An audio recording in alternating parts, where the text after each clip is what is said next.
तो हेलो दोस्तों, नमस्कार। बहुत बहुत स्वागत है आपका ब्रेन बोध पाठशाला में। और मैं हूं अंकित, आप सभी के सामने एमपी ग्रेड 1 का एक और नया लेक्चर लेके आया हूं। हो सकता है कि एक्चुअली में क्लासेस वगैरह रुक गई थी, 2 दिन से क्लास भी नहीं डली है, तो उसके लिए आज क्षमा प्रार्थी हूँ। और आप सभी को बता दूं, आज गणेश जी का विसर्जन हो रहा है, तो इस वजह से थोड़े से मैं भी लेट हो चुका हूँ। और अगर एक्स्ट्रा ऑर्डिनरी अगर आपको आवाज़ आती है इधर उधर की, तो थोड़ा सा मीन मत करना दोस्तों। और चलिए आज की क्लास की शुरुआत करते हैं, बहुत ही शानदार, ठीक है ना। तो दोस्तों, कुछ टेक्निकल प्रॉब्लम की वजह से वो वाली क्लास रुक गई थी। अब वो वाली क्लास जो रुक गई थी, तो मुझे तो पता ही नहीं चला कि कब क्लास रुक गई। मैं काफ़ी आगे तक पढ़ाते हुए निकल आया था, लेकिन कोई बात नहीं। जब टाइम थोड़ा सा अपने विपरीत हो तो उसको थोड़ा संभाल के चलना चाहिए। अब इसके बाद देखो, मैंने उस क्लास में यहाँ तक तो उसके जो एग्जाम्पल थे वो तो मैंने इस पे करा दिए थे, लेकिन वो आप लोगों को नहीं, उस पे आए नहीं, तो अब मैं दोबारा नहीं लिख रहा हूँ। 3 एग्जाम्पल केवल लिखाए थे। मैं ऐसे बोल दूंगा, मतलब बोल क्या दूंगा, वो तो लिखा के मैंने डिलीट भी कर दिया, हटा भी दिया यहाँ से। तो इसीलिए अब आप देखिए, नेगेटिव लिखवाया मैंने, क्योंकि आपके नीड और डेयर का केवल नेगेटिव वाला कॉन्सेप्ट बचा था। अब मुझे बार बार देखना पड़ेगा। तो नीड और डेयर का केवल आपका नेगेटिव वाला कॉन्सेप्ट बचा था, तो मैंने स्ट्रक्चर लिखा है subject plus do does did plus not plus need dare plus to और प्लस अदर वर्ड। तो ध्यान रखिए कि अगर यहाँ पे वर्ब है तो टू लगाना पड़ेगा, और यहाँ पे अगर वर्ब नहीं है तो टू नहीं लगाया जाएगा। यहाँ पे नाउन प्रोनाउन है तो फिर टू का यूज नहीं होगा। ये कॉन्सेप्ट पहले से ही चला आ रहा है, तो आपको पता होगा। फिर मैंने लिखा पहला example, they do not dare enter the haunted building. दूसरा लिखा, we did not need these players in our team. 2 sentence मैंने लिख दिए हैं, तीसरा मैं लिख रहा हूं आप सभी के सामने, ठीक है ना। We did not to take my permission.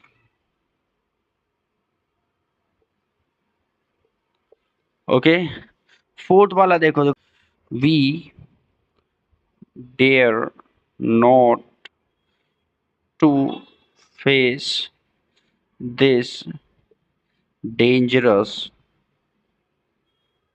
Situation. चलिए भाई, चारों एग्जाम्पल लिखे हैं मैंने, 1 2 3 4। They do not dare enter the haunted building. अब इसमें देखिए आपको क्या दिक्कत है। अब देखो, कुछ दिक्कत नहीं है। एंटर आपकी हो गई है वर्ब, ठीक है। आप देखो, एंटर आपकी वर्ब है। बताया है कि डेयर के बाद यदि वर्ब आ जाए तो उसके साथ टू की आवश्यकता पड़ेगी, क्योंकि तभी टू के साथ मिलकर ही ऑब्जेक्ट का काम करेगा। दूसरा देखो, we did not need these players. अब ठीक है यार, अगर प्लेयर्स की बात हो रही है तो फिर ठीक है। तो इसीलिए यहाँ पे did not need these players, ठीक है, ये सेंटेंस सही है। मैं अगर चाहता यहाँ पे टू लगा देता तो टू यहाँ पे काटना पड़ता, ये इतनी सी बात है। We did not take my permission, to नहीं आएगा। टू क्यों नहीं आएगा? क्योंकि इसमें हेल्प वर्ब भी नहीं है। तो ये जो आपके नीड है, ये मेन वर्ब का काम कर रही, तो यहाँ पे इसलिए टू नहीं आएगा। ध्यान, we dare not to face this dangerous situation. अब इसमें देख लो आप, यहाँ पे आ गया फेस, तो नाउन प्रोनाउन है, इसलिए यहाँ पे जो है सीधा सीधा। अब नाउन प्रोनाउन से मतलब ही नहीं है, यहाँ पे मेन वर्ब का काम हो रहा है, इधर भी और इधर भी। जब मेन वर्ब का काम हो रहा है तो टू का यूज ही नहीं होगा। जहाँ पे नीड और डेयर मेन वर्ब के रूप में है, उधर पे आपके ध्यान रखना, इस स्ट्रक्चर में नीड डेयर हेल्पिंग वर्ब के बाद मेन वर्ब का यूज होता है, इसलिए वर्ब के पहले टू का यूज नहीं करना, नहीं तो वो ऑब्जेक्ट बन जाएगा। तो ये भी एक कॉन्सेप्ट है कि अगर मेन वर्ब है याद इधर आपकी नीड और डेयर, तो टू का यूज नहीं होगा। हाँ, हेल्पिंग वर्ब है तो फिर चल जाएगा। चलिए दोस्तों, अगले कॉन्सेप्ट की तरफ बढ़ते। अगला कॉन्सेप्ट आप सभी को व्यवस्थित समझना है। अगला कॉन्सेप्ट आप सभी के लिए बहुत ही ज़्यादा इम्पोर्टेंट है, बहुत ही ज़्यादा ज़रूरी है, इसलिए इसी कॉन्सेप्ट को व्यवस्थित समझना है। एक बात ध्यान रखें, नीड और डेयर के साथ हमेशा यूज टू का यूज होता है, तो इसीलिए अब नीड और डेयर तो आपका कंप्लीट हो चुका है, तो यूज टू बचा है, ठीक है। आज हम लोग यूज टू को कंप्लीट करेंगे। तो आपको यूज टू के बारे में एक बात बता दें कि यूज टू भी सेमी मॉडल्स होता है, ये आपका प्योर मॉडल्स नहीं होता है, सेमी मॉडल्स होता है। और इसमें ध्यान रखिए, नीड डेयर यूज टू, ये तीनों ध्यान रखना। अब मैं बता रहा हूँ जो बात, नीड, डेयर और यूज्ड टू, ये तीनों क्या होते हैं, सेमी मॉडल्स कहलाते हैं, क्योंकि ये सेंटेंस में मेन वर्ब तथा हेल्पिंग वर्ब का काम करते हैं। किस किस का काम करते हैं, मेन वर्ब और हेल्पिंग वर्ब का काम करते हैं। यूज्ड टू को कभी कभी एडजेक्टिव का भी रोल प्ले कर देता है। यूज्ड टू तो आपका एडजेक्टिव का भी रोल प्ले, अभी इसके एग्जाम्पल में बता दूंगा कि किस तरीके से ये जो यूज्ड टू होता है आपके एडजेक्टिव का रोल प्ले करता है। कुछ एग्जाम्पल हैं ऐसे जिन्हों से मैं थोड़ा सा आपको एक चीज समझ में आ जाएगा, ठीक है ना। अच्छा, एक बात ध्यान रखना, यूज टू जो होता है आपके पास्ट के एक्शन को दर्शाता है। जैसे यूज टू को as a helping verb use करते हैं तो उसका मतलब है पास्ट की हैबिट को या रूटीन को शो करना। ध्यान रखना, जब अगर आप यूज टू को क्या कर रहे हो, एज अ हेल्पिंग वर्ब के रूप में यूज कर रहे हो, तो उसका मतलब हो जाता है कि पास्ट की हैबिट को या रूटीन को ये क्या कर रहा है, शो कर रहा है। जैसे प्रेजेंट की आदत के लिए अकस्टम्ड टू का यूज किया जाता है। जैसे प्रेजेंट की अगर आदत है तो उसके लिए अकस्टम्ड टू का यूज होता है, लेकिन पास्ट की आदत के लिए आप यूज टू का यूज करेंगे, क्योंकि ये पास्ट की हैबिट और रूटीन को शो करता है। ये यूज टू के बारे में हमने प्रॉपर आपको बता दिया है, कुछ एक एग्जाम्पल हैं, थोड़ा उससे भी आपका कंफर्म हो जाएगा। फिर इसके बाद सीधे अपन चलते हैं स्ट्रक्चर पर, क्योंकि सिंपल का स्ट्रक्चर बता देंगे आपको, इंटेरोगेटिव का बता देंगे पहले, ठीक है। तो बड़े ध्यान से समझना है चीज़ों को, एक एक चीज़ को व्यवस्थित देखना है, क्योंकि यदि आपने चीज़ों को व्यवस्थित नहीं देखा और नहीं समझा तो हो सकता है आपको वो बाद में समझ में ना आए। इस वजह से मैं बोल रहा हूँ आप सभी से, ठीक है। तो पहले पहले इसका डेफिनेशन तो आपको पता है, ये सेमी मॉडल्स होते हैं आपके। तो सेमी मॉडल्स का काम भी होता है कि वो हेल्पिंग वर्ब या मेन वर्ब, और चूंकि यूज टू क्या होता है कि वो कभी कभी एडजेक्टिव का भी रोल प्ले करता है। और लिटरली अगर सिंपल सेंटेंस है और जिसमें ये खुद का हेल्पिंग वर्ब बना बैठा है, तो ये क्या करेगा आपके लिए, अगर ये खुद का हेल्पिंग वर्ब है तो ये पास्ट का एक्शन दर्शाएगा, क्योंकि इसका काम क्या होता है, हैबिट और रूटीन को बताता है। दे used to support the RCB for years। देखो इसमें जो है, they have used the shampoo to clean their hair। Okay, अब ये दोनों एग्जाम्पल आप देख लो, दोनों एग्जाम्पल से आपका क्लियर हो गया कि they have used a shampoo the clean hair, clean their hair. तो ये यूज्ड यहाँ पे भी यूज हो गया और यहाँ पे भी हो गया। तो ये आपका यूज टू इस तरीके से होता है। अब देखते हैं आप इसके स्ट्रक्चर। यूज्ड टू यहाँ लिख देते हैं अपन सिंपल का, और इधर लिख देते हैं स्ट्रक्चर किसका, इंटेरोगेटिव का, ठीक है। सिंपल का देखते हैं पहले। फर्स्ट होता है subject plus use to plus main verb plus other word, ठीक है। दूसरा subject plus helping verb plus used plus object. यदि आप यूज्ड को मेन वर्ब के रूप में लिख रहे हो तो यहाँ पे ऑब्जेक्ट लिखना पड़ेगा। हो सकता है यहाँ पे कोई वर्ब दी गई हो तो वर्ब के साथ टू लगा देंगे तो ये ऑब्जेक्ट बन जाएगा, क्योंकि ट्रांजिटिव वर्ब तो मैंने आपको समझाया भी था कि ट्रांजिटिव वर्ब क्या होता है। तो ट्रांजिटिव वर्ब वो होता है जिसका खुद का ऑब्जेक्ट होता है। ऑब्जेक्ट ध्यान रखना, ऑब्जेक्ट लिटरली सब्जेक्ट का ऑब्जेक्ट होना चाहिए। यदि ऑब्जेक्ट के पहले कोई प्रपोजिशन लगा है, ऑब्जेक्ट के पहले ध्यान से सुनिए मेरी बात को, यदि ऑब्जेक्ट के पहले कोई प्रपोजिशन लगा है तो वो प्रपोजिशन का ही ऑब्जेक्ट कहलाएगा, ना कि उस सब्जेक्ट का। तो हमें चाहिए है सब्जेक्ट का ऑब्जेक्ट। यदि सब्जेक्ट का ऑब्जेक्ट है तो उसको बोलते हैं ट्रांजिटिव, ठीक है। और यदि सब्जेक्ट का कोई ऑब्जेक्ट नहीं है तो उसको बोलते हैं इंट्रांजिटिव। तो जब मैं आपको प्रीपोजिशन पढ़ाऊंगा तो प्रीपोजिशन में सबसे पहले मैं आपको इंट्रांजिटिव ही समझाऊंगा, क्योंकि इंट्रांजिटिव ही प्रीपोजिशन के लिए होते हैं। क्योंकि जहाँ पे यदि आपका क्या लग चुका है, एक बात याद रखना, जहाँ पे आपका प्रीपोजिशन लग जाएगा उसके बाद वाला वो जो ऑब्जेक्ट रहेगा वो उस प्रीपोजिशन का ही ऑब्जेक्ट रहेगा, ना कि इस सब्जेक्ट का ऑब्जेक्ट रहेगा। ध्यान रखना।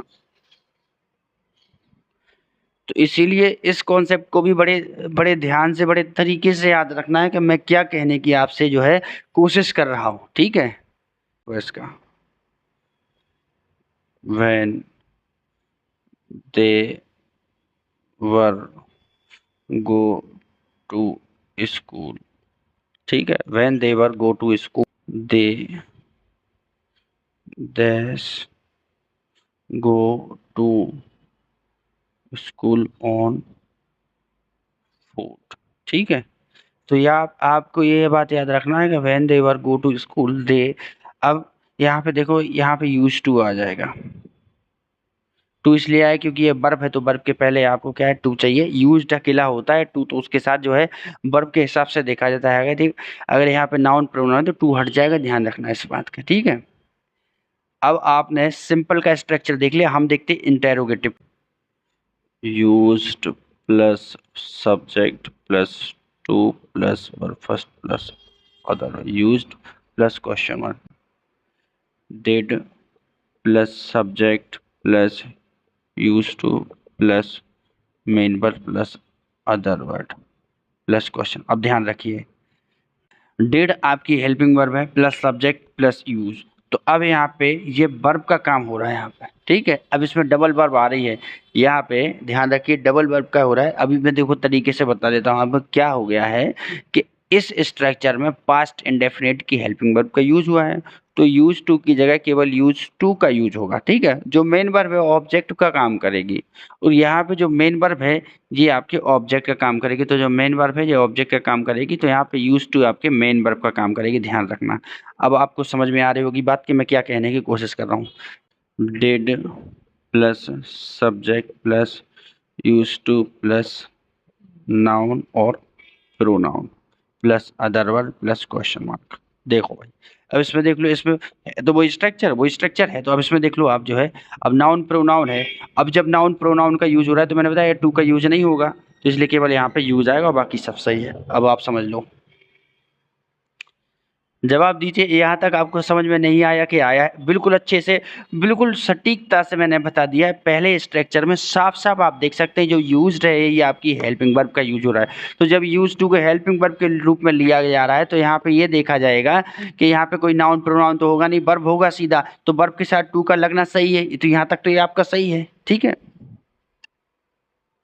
अब दूसरा स्ट्रक्चर में आप देखिएगा, डिड डू डज दिस कुछ कुछ भी आ रहा है, तो डिड आपको पता है पास्ट इंडेफिनिट प्रेजेंट इंडेफिनिट में अगर आपके सिंपल सेंटेंस नहीं है, आपका नेगेटिव या इंटेरोगेटिव का है, तो साफ साफ आपको पता चलेगा कि उसमें वर्ब फर्स्ट का यूज होना है। तो यूज्ड नहीं आए, यूज का यूज होगा।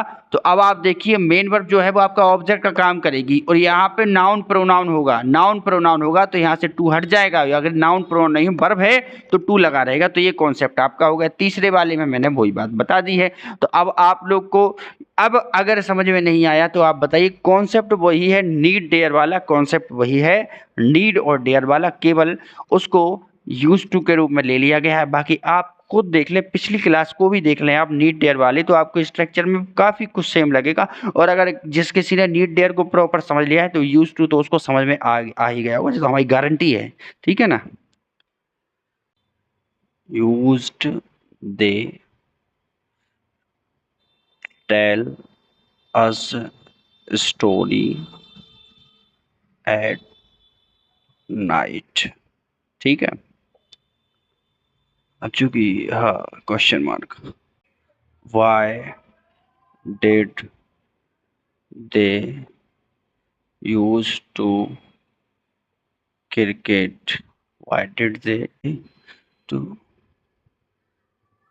वॉच क्रिकेट, ठीक है। Did he use to Facebook to chat his friends, ठीक है। What did he use to do in his free time,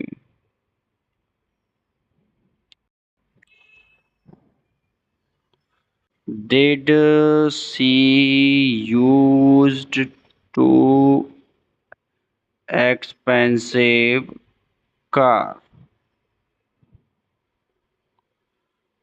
used to they support their favorite football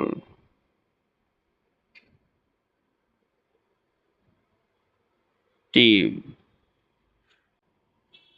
Why use he to pull your backs in college days? चलो भाई, अब मैंने आप सभी के सामने जो है 7 सेंटेंस लेके 7 सेंटेंसेस आप सभी के सामने लिखे हैं। पहला सेंटेंस पढ़ते हैं। पहला सेंटेंस क्या बोल रहा है आप सभी से, देखो भाई। Used they tell us story at night. अब आप देखो, स्ट्रक्चर में आप सभी को लिखाया था कि क्या होना है। साफ साफ आप सभी को बताया गया था, ये आपकी टेल वर्ब, टेल आपकी यहाँ पे वर्ब हो गई। ठीक है, वर्ब है तो वर्ब के साथ आपको हमेशा ध्यान रखना है कि आपका वर्ब के पहले अगर टू नहीं लगाया तो वो आपका ऑब्जेक्ट नहीं माना जाएगा, और इसको चाहिए ऑब्जेक्ट, इसलिए हमने यहाँ पे टू लगा दिया। तो अब आपका टू टेल करके अब आप इस सेंटेंस आपका सही हो गया। दूसरा देखो आप, why did they use to. अब देखो डिड लगा है, साफ साफ आपको पता है कि चूंकि डिड लगा है तो वर्ब फर्स्ट का यूज होना है, कुछ नहीं होना है, तो यहाँ पे यूज्ड की जगह यूज हो जाएगा इसका। तो अब ये सेंटेंस आपका सही है। अब देखो, डिड ही यूज, अब डिड लगा है, यूज टू फेसबुक। अब फेसबुक आपका नाउन या प्रोनाउन में से कुछ है, वर्ब तो है नहीं। अब चूंकि नाउन और प्रोनाउन है तो इसको ऑब्जेक्ट की जरूरत तो है नहीं, मतलब टू की आवश्यकता इसलिए नहीं है क्योंकि फेसबुक नाउन प्रोनाउन खुद में ऑब्जेक्ट होता है, इसलिए यहाँ पे से ये टू हट जाएगा। What did he use to, what did he use to, ठीक है, डू।